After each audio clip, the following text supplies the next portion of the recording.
Dominic Wallace was always racing against time, meetings, deals, flights. Slowing down wasn't part of his life. But everything changed the day his driver took a shortcut, and he saw two little boys on a quiet sidewalk, one crying, the other clutching a torn toy like it was the only thing holding them together. That moment, meant to be just a detour, became the beginning of something he never expected. What was it about those boys that stopped him in his tracks? And how could a broken toy unravel the life of a millionaire? This is another powerful journey from Rod's stories, where you feel the true emotion of stories that make you reflect on life. Dominic Wallace was not a man who stopped. His life operated like a high-speed machine, calibrated to perfection, fueled by power, and polished with the kind of wealth that most people couldn't even imagine.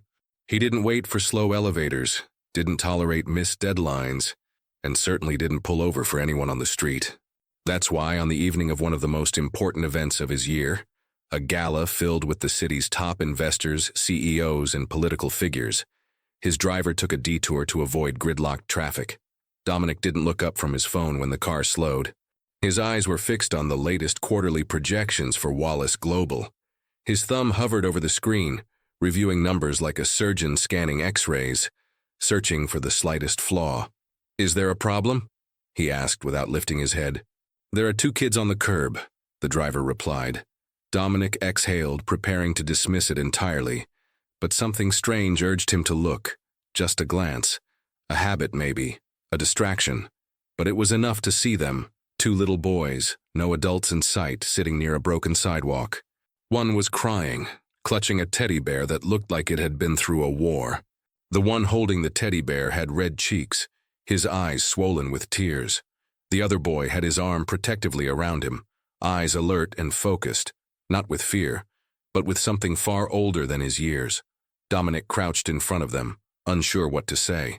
"Hey," he said, his voice softer than he expected. "Are you two all right?" The quiet one looked at him and nodded toward the bear. "He tore Bear," he said simply. "Now he's sad." Dominic glanced at the toy. It was ragged, barely stitched together. One eye was missing. A seam was ripped open at the chest, white stuffing peeking out like exposed ribs. For reasons he couldn't explain, not guilt, not pity, but something deeper. Dominic felt something tighten in his chest. "Is Bear yours?" he asked. Both boys nodded in unison. He looked back at the car, then at them. His entire evening, the suits, the champagne, the deals, suddenly felt irrelevant.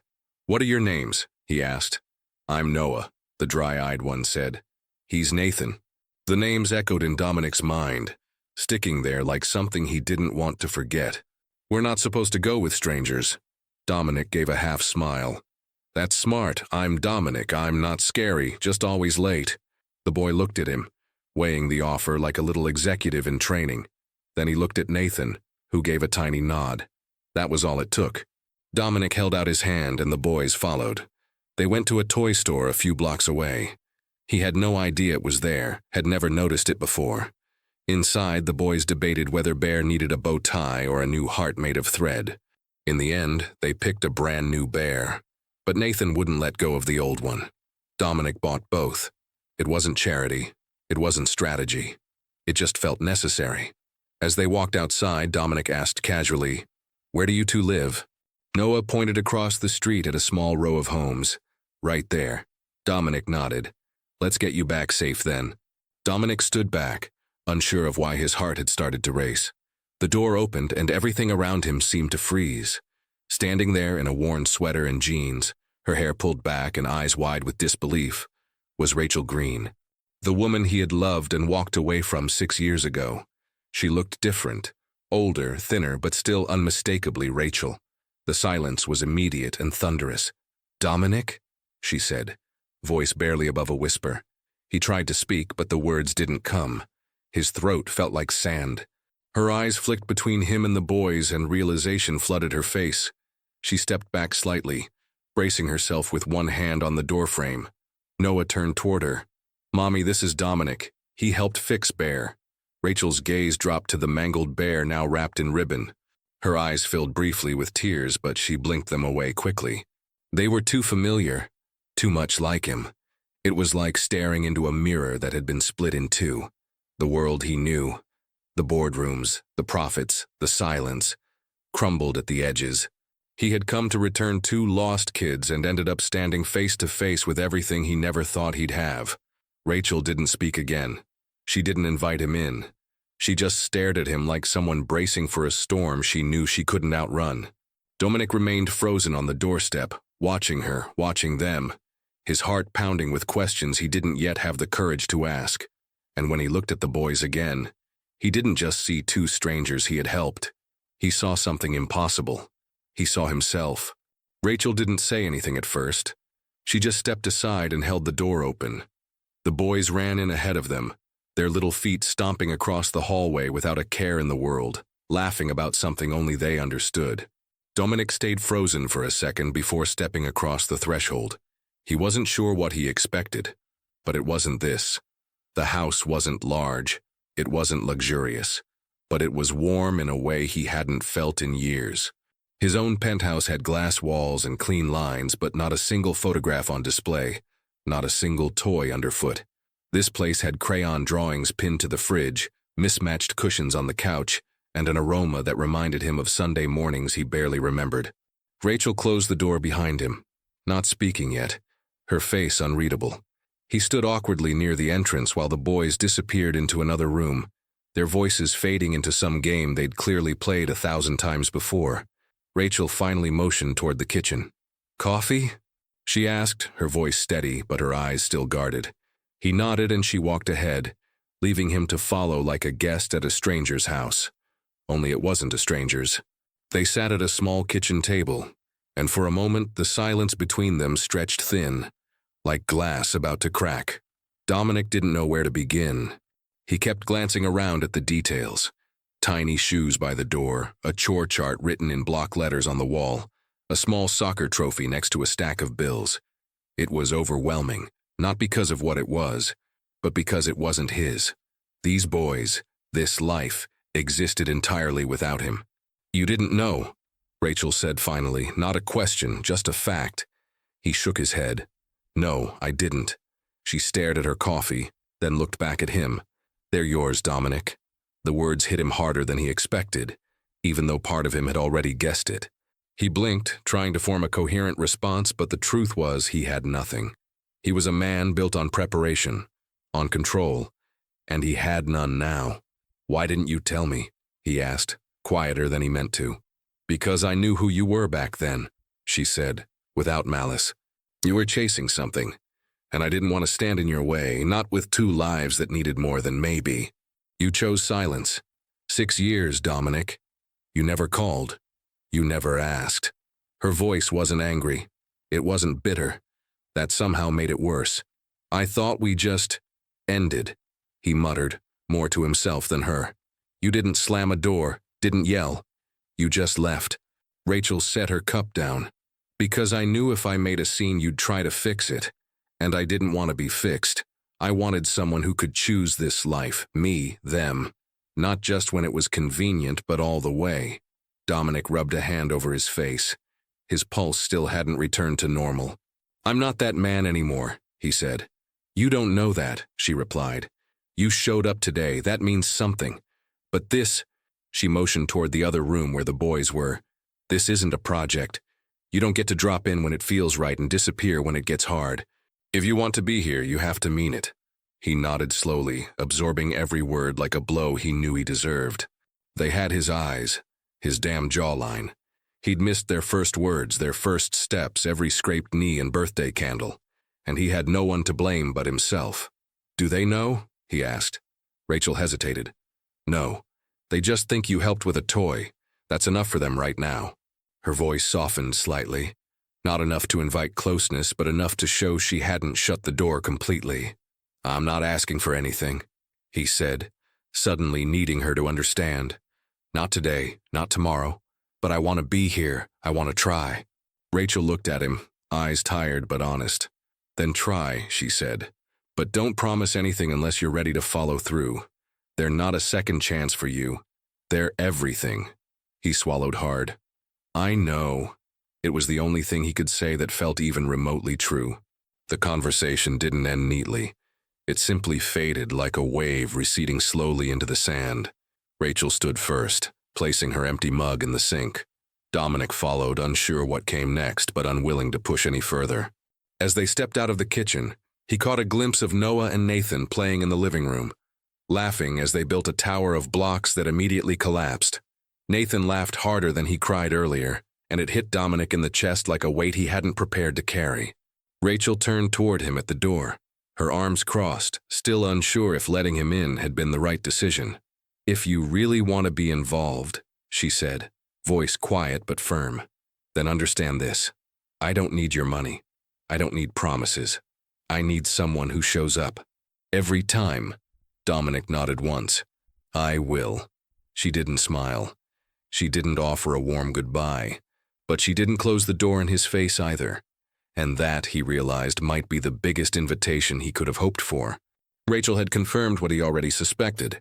Noah and Nathan were his sons, and if he wanted to be in their lives this time, it had to be real.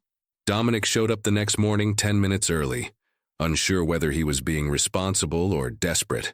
He parked 2 houses down and sat in the car with the engine off, his hands resting uselessly on the steering wheel. He wasn't used to feeling uncertain. He'd walked into shareholder meetings with men twice his age and walked out with everything he wanted. But this, standing on the porch of a modest home, wondering if the kids from yesterday would even remember his name, this made his chest tighten in a way no billion-dollar deal ever had. When he finally stepped out and rang the bell, the door swung open after only a few seconds. Noah stood there in pajamas, holding a cereal bowl in one hand and a plastic dinosaur in the other. He looked up at Dominic, tilted his head slightly and said, "You said 9. You're early." Dominic blinked. "I know, I couldn't help it." Noah narrowed his eyes like a tiny manager reviewing an employee. Then after a long pause, he nodded. "Come in, we're eating breakfast." With that, he turned and walked away, not bothering to look back. Dominic stepped inside cautiously, closing the door behind him like he was entering a sacred space. Rachel stood at the stove, flipping pancakes with a focus that felt a little too deliberate. When she glanced back and saw him, she gave him a short nod. No words, no smiles, just acknowledgement. It was enough for now. Dominic offered to help, awkwardly, like someone who wasn't sure what help looked like in this context. Rachel just gestured toward the coffee pot. "If you want to be useful, pour yourself a cup and try to survive their energy." He took the hint, poured coffee, and sat across from Nathan, who blinked up at him slowly before pushing a small toy truck across the table. Dominic picked it up with careful fingers, studying it like it was a museum artifact. "Cool truck," he said. Nathan gave the faintest smile and went back to his cereal. For the next 20 minutes, Dominic was a backup breakfast assistant, syrup wiper, and amateur storyteller as Noah retold, very dramatically, how Bear nearly died yesterday but survived thanks to teamwork and glue. Rachel didn't correct him. She let him tell the story the way he needed to. It was quiet but not tense, more like 2 people trying not to step on emotional landmines. He rinsed plates while she wiped the counter, both of them too aware of each other to relax but not ready to address the weight hanging between them. Still, there was something rhythmic about the routine. The simplicity of it made him feel grounded in a way he hadn't expected. "They like you," Rachel said suddenly, breaking the silence. "They don't warm up to people quickly." Dominic didn't look up from the dishes. "I'm glad. I wasn't sure if I should come today." She leaned against the counter. "But you did." He nodded. "I want to be here. I don't know what I'm doing." She folded a dish towel and set it down. "Then don't pretend to. They don't need perfect. They need someone who shows up when they say they will." He looked at her now, her face still unreadable, but her words cut straight through his uncertainty. For the first time in a long time, he felt like he was being told the truth. When they finished cleaning, Dominic peeked into the living room where the boys had constructed a lopsided fort out of couch cushions, blankets, and something that might have been one of Rachel's sweaters. Noah waved him over. "We need more pillows. This is a maximum security castle." Dominic laughed before he could stop himself. He helped reinforce the walls with couch cushions and listened to Nathan whisper a top-secret mission in his ear that involved rescuing Bear from invisible lava. Rachel watched from the hallway, arms crossed, expression unreadable. She didn't interfere, didn't interrupt. She just observed. And that made Dominic try even harder. He didn't know how to be a father, not really. But for the first time in years, he didn't feel like walking away when things got messy or uncertain. He wanted to stay in the room, even if it meant not knowing what came next. And that surprised him more than anything else. After a while, the boys collapsed into a pile of blankets and declared a temporary truce in their imaginary war. Dominic sat back on the floor, breathing harder than he wanted to admit, but smiling for real. He stepped toward her, unsure how to bridge the space between them. "Can I come back tomorrow?" he asked, careful not to sound like he was asking for too much. She looked at him for a long second. Then she shrugged slightly and said, "Only if you help fold the laundry this time." For a moment, Dominic didn't answer. Then he let out a breath he hadn't realized he was holding and said, "Deal." And he meant it. Every word. No hesitation. No hidden agenda. Just one small promise made in a quiet kitchen, to a woman still deciding if she could trust him, and to two boys who didn't even know yet what he truly was to them. But Dominic knew, and he wanted to keep showing up. Rachel didn't say anything else. She just turned and walked down the hall with the laundry basket, and Dominic stood there, watching her go, already thinking about how early he could show up next time, if only to learn how to fold a shirt properly. He had no idea what came next, but he was ready to find out. It started small, Rachel rubbing her temple more often, skipping lunch, brushing off Dominic's offers to help with a distracted wave of her hand. He noticed, but she insisted she was just tired. She had always been the type to carry the load silently, without complaint. But that morning, as she bent down to pick up a pair of socks from the hallway floor, something in her gave out. Dominic was halfway through making peanut butter sandwiches with the boys when he heard the thud. He dropped the knife and ran.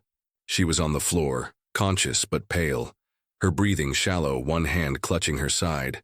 "Rachel," he said, kneeling beside her. She tried to wave him off again, even now, still trying to act like it was nothing. "I'm fine, just dizzy." But Dominic didn't listen this time. He lifted her gently and grabbed his phone with shaking fingers, calling an ambulance before she could protest.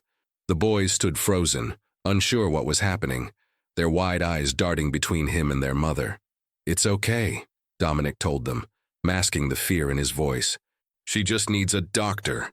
But inside, he was terrified. Terrified he was about to lose everything he'd only just begun to understand. Dominic stayed at her side, gripping her hand, answering every question they threw at him as if he were her husband. No one corrected it. No one asked. He didn't leave her side, not even when they wheeled her into a room and started hooking her up to machines. A doctor explained that it was a severe infection, worsened by stress and exhaustion. "She's lucky she didn't wait any longer," he said. Dominic nodded, numb. Once Rachel was stable, he stepped into the hallway, ran a hand down his face, and realized something new. The only thing that mattered now was her and the boys. Everything else, his company, his status, his title, suddenly seemed meaningless. He called the neighbor, a woman named Lynn who Rachel trusted, and asked if she could watch the boys for the night. Then he went back to the room, pulled a chair beside the bed, and stayed. The boys needed him, but right now she did too. When she finally stirred again, her lips were cracked, her voice faint. "You stayed," she whispered. Dominic nodded without hesitation. "Of course I did." And he meant it. He didn't return any of them. Instead, he checked on Rachel, then called Lynn and asked how the boys were doing. "They were scared, but okay," she said. Dominic promised he'd be there before breakfast. He drove to the house and knocked gently. The boys ran to him the second the door opened, wrapping their arms around his legs. "Where's Mommy?" Nathan asked. "She's with the doctors," Dominic replied, kneeling down. "But she's going to be okay, I promise." That day, he stepped into a version of life he'd never known. He made breakfast, burned the toast, spilled orange juice, forgot where the cereal was, but the boys didn't care. He walked them to school, holding their hands at crosswalks, pretending not to be nervous. Noah talked nonstop about dinosaurs. Nathan picked up every leaf he found. When he dropped them off, both looked back and waved, and something in Dominic's chest ached in the best possible way. He went straight back to the hospital. Rachel was asleep again, but her color looked better. He updated her anyway. What the boys ate, how they fought over who would sit next to him, how Nathan asked if Bear could visit the hospital too. Noah tried to sneak cookies before dinner. Dominic did his best fumbling through it all, but each night ended with both boys tucked into bed, their small bodies curling up around stuffed animals and trust. That trust terrified him. It meant they expected him to return, that he was becoming something real. At the hospital, Rachel had started speaking more, less groggy, more focused. She watched him closely when he sat beside her and told her how he bribed the boys to eat vegetables by promising a pillow fort tournament. "You didn't have to do any of this," she said one night, her voice steadier. "I know," he replied, "but I wanted to." That was when she looked at him, really looked, and something shifted. Not forgiveness, not yet, but acknowledgement. She reached for his hand, and this time, she didn't let go. Dominic sat with her like that, watching her breathe, and wondered how many moments like this he had missed in his life chasing things that never held any weight. The boys began to expect his voice in the morning, his hand when crossing the street, his mess-ups in the kitchen. Lynn helped when she could, but Dominic was the constant. Every hour he wasn't in that hospital chair, he was reading bedtime stories, tying shoes, or figuring out how to brush Nathan's hair without making him cry. He didn't sleep much. He didn't work at all. But for the first time in years, he didn't feel stretched thin. He felt full. The hospital staff started calling him Dad without asking. The boys whispered secrets to him, trusted him with invisible monsters, and hugged him without thinking. Rachel watched from her hospital bed, her strength returning inch by inch, day by day. She saw the man she never expected to see, the one she once hoped for but stopped believing in. Dominic wasn't perfect. He wasn't even good at this yet. But he was present, he was learning, and he was showing up. That counted for something. That counted for everything. On the fourth night, Rachel turned to him in the dim hospital room, her face tired but peaceful. "You're really not going anywhere, are you?" she asked. Dominic shook his head slowly. Not this time. His voice didn't shake. His hands didn't flinch. And for once, he didn't say it to convince her or himself. He said it because it was the truth. For the first time in his life, he knew what mattered. Not contracts, not headlines, not legacy. Just this, her, the boys. The life they'd built without him, and the one he wanted to earn his way into now. Rachel didn't speak again. She simply nodded once and closed her eyes, her hand still in his. And Dominic sat beside her, wide awake, knowing he meant every word he'd just said. He wasn't going anywhere, and this time he meant it. Rachel came home 4 days after collapsing, and the first thing she saw when she walked through the door was a crooked, glitter-covered banner taped halfway to the ceiling. The letters weren't even, the colors didn't match, and it had clearly been made with more love than skill. "Welcome back, Mommy," was scrawled across it in shaky kid handwriting, and a few paper hearts dangled from the corners. Noah stood proudly beneath it with marker stains on his hands. Nathan ran to her immediately, wrapping his arms around her waist like she'd been gone for years. Dominic stood back, letting the boys take the moment, but his eyes never left her face. Rachel's throat tightened as she looked at each of them. The last time she left this house, she wasn't sure she'd return the same. But now, the chaos, the imperfect sign and the man holding a cup of juice awkwardly in one hand, while pretending not to look nervous, it all hit her like a wave. She blinked fast, hiding tears she didn't want the boys to see. "You guys did this?" she asked. Noah beamed. "Daddy Dominic helped," he said. Rachel looked at Dominic, and in that one look, everything between them shifted. He helped with homework, even when he clearly had no idea what he was doing. The boys had stopped asking if he was staying. They assumed he would be. Nathan climbed into his lap without permission. Noah started asking him for advice on everything from shoelaces to which cereal was the best kind for strong brains. Rachel watched it all unfold with cautious amazement. She didn't say much, but every once in a while she'd glance at Dominic when he wasn't looking. Long, thoughtful stares filled with questions she didn't know how to ask yet. Dominic didn't try to impress her. He didn't act like a man trying to earn forgiveness. He just showed up again and again in the most ordinary ways that felt extraordinary. And the boys responded. They laughed louder, slept better, even fought less. Whatever resentment or regret Rachel had been carrying began to loosen, piece by piece, each time Dominic tied a shoelace or wiped up spilled juice without complaint. The shift became undeniable one afternoon when Rachel stepped into the kitchen and found Dominic at the counter, helping the boys decorate cookies. There was frosting everywhere. Nathan had it on his nose. Noah insisted the orange sprinkles were magical, and Dominic played along like it was gospel. Rachel leaned in the doorway and watched, something warm blooming in her chest. But that moment didn't last long. Her phone buzzed, and the notification on the screen made her stomach drop. A tabloid headline, Dominic's face, a photo of him holding Nathan outside the preschool. The article speculated about his absence from Wallace Global, about who the children were, and whether his shift in priorities would impact investor confidence. Rachel held the phone tightly, unsure what this meant. She walked into the kitchen, handed it to Dominic without a word, and waited. He read it quickly, jaw tightening, then looked at her. "Are you going to lose everything because of this?" she asked, bracing herself. Dominic took a deep breath, then looked at the boys who were now fighting over frosting. "Maybe," he said. "Probably. The board's already nervous. My absence isn't convenient for them." Rachel didn't speak, just kept watching him. "I really don't." Rachel crossed her arms, not out of defensiveness, but because she needed something to ground her. "You built that company. It's your legacy." He shook his head. "No.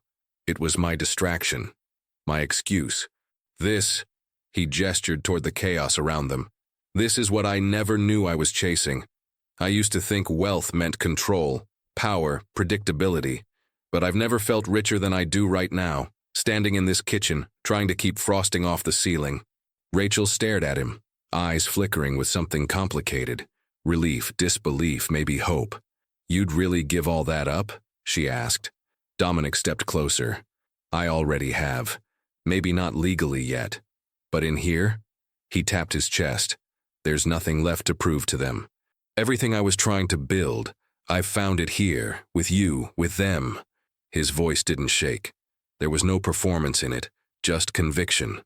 Rachel didn't answer right away. She didn't throw her arms around him or declare anything. But she didn't look away either. "That was something. I meant it." She sipped slowly. "They love you." Dominic looked down at the cup in his hand. "I love them." He said it like it wasn't up for debate. "And you," he added more carefully. Rachel looked at him, this time without pulling away. "I know." There was no need to define anything yet, but something between them had changed, solidified. When Dominic left that night, he didn't ask if he could return the next day. He didn't have to. And Rachel didn't ask if he was still serious. She knew.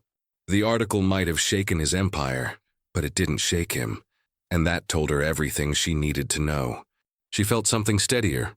She glanced up at the banner the boys had made, the crayon letters crooked and fading now, but still taped proudly above the hallway. That was what mattered. That was what Dominic had chosen. He had told her without any grand gesture that he'd found real wealth not in his company, not in headlines, but in her and their sons, and no title or empire could compare. Months passed, not in a blur but in small, meaningful waves. Dominic no longer measured time by meetings or market cycles, but by spelling tests, scraped knees, and pancake Sundays. Slowly but deliberately, he began building something different, something real. He didn't rush it, didn't try to insert himself as the center of the world Rachel had created. Instead, he moved through it gently, observing, learning, adapting. One afternoon, after picking the boys up from school, he pulled Rachel aside and handed her a key.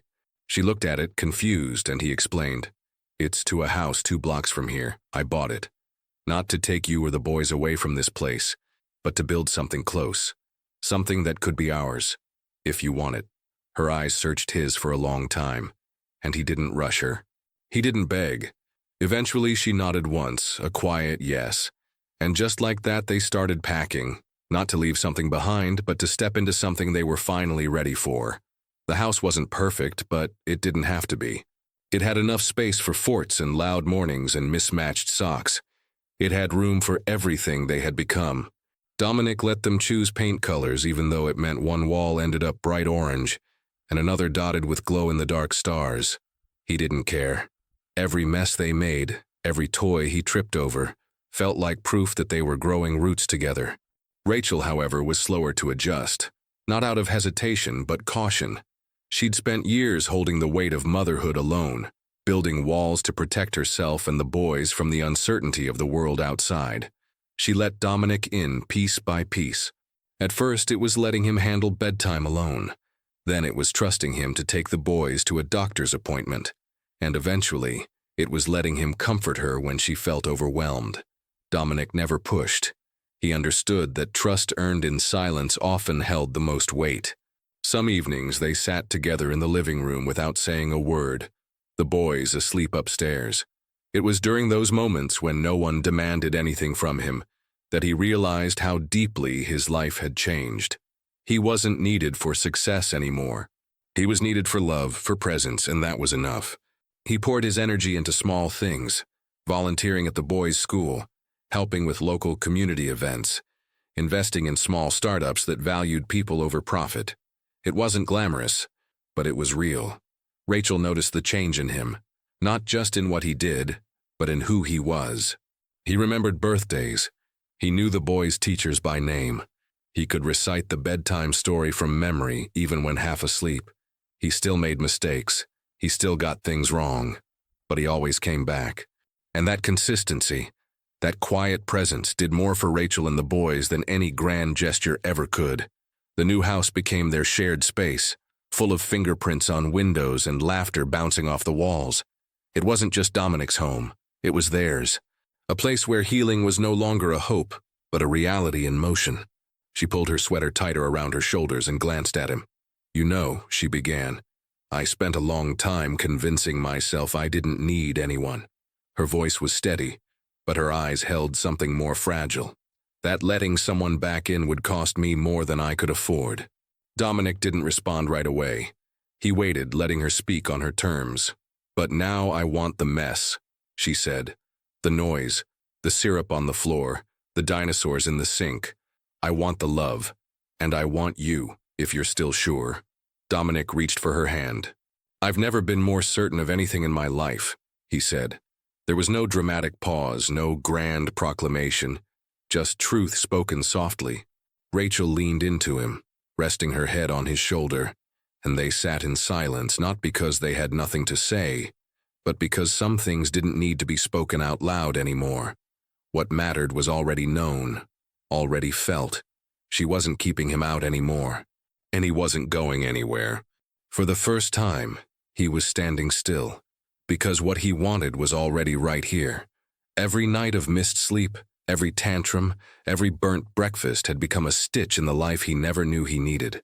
And in that stillness, holding Rachel's hand and listening to her breathe beside him, Dominic Wallace finally felt whole. Not because of money, not because of status, but because he had chosen something better, something lasting, something honest. The boys, the house, Rachel. It wasn't a second chance, it was the first time he'd gotten it right. He looked over at her, kissed the top of her head, and whispered, "This is home." She didn't reply. She just squeezed his hand tighter.